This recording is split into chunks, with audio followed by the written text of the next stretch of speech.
Voici la correction des exercices que vous avez fait à la maison sur le thème habiter un territoire d'agriculture commerciale. Donc d'abord, nous avions une photographie à analyser. Donc la voilà ici, cette photographie. On vous demandait de localiser. Donc localiser, c'est dire où se trouve quelque chose, un paysage. Il faut observer non seulement la photographie, mais aussi toutes les indications qui peuvent être dans son environnement. Donc par exemple ici, on voit bien avec la petite carte que nous sommes sur le continent nord-américain. Nous avons l'indication que la région qui est photographiée, c'est le Minnesota.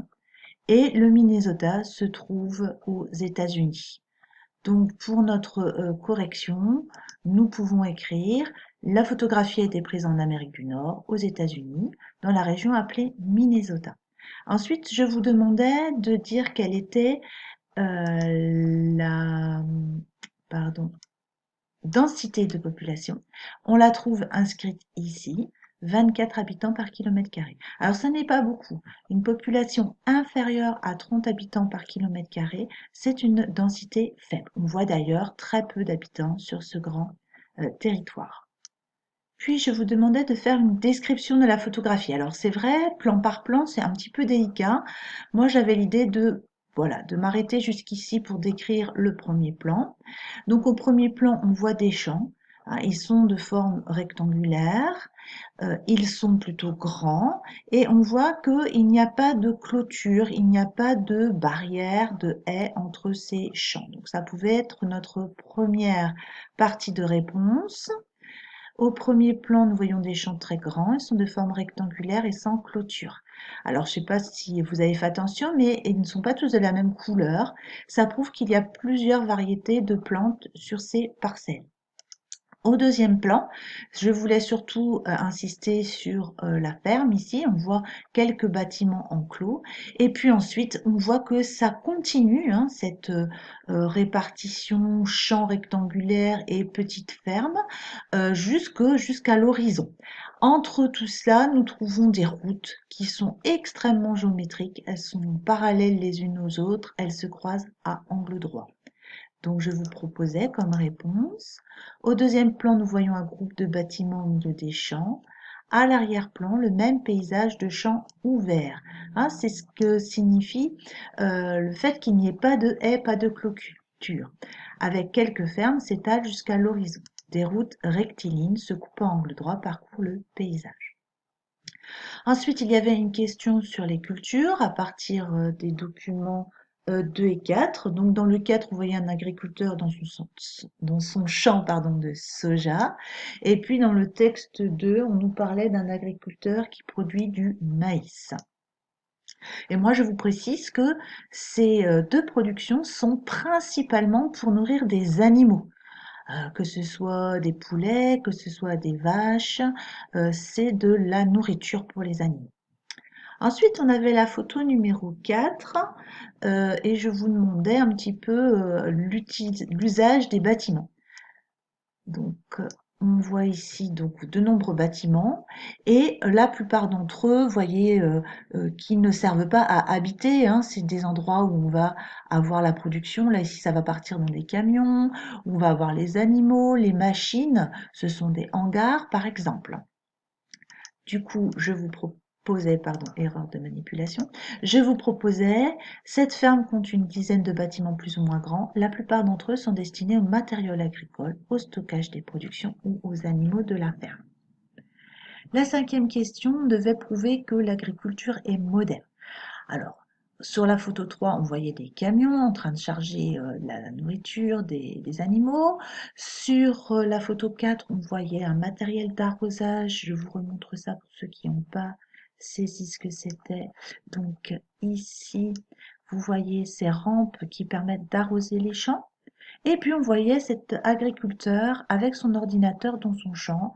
Bon, ça n'est pas pour jouer, hein, il est là pour récolter des informations certainement sur son activité agricole.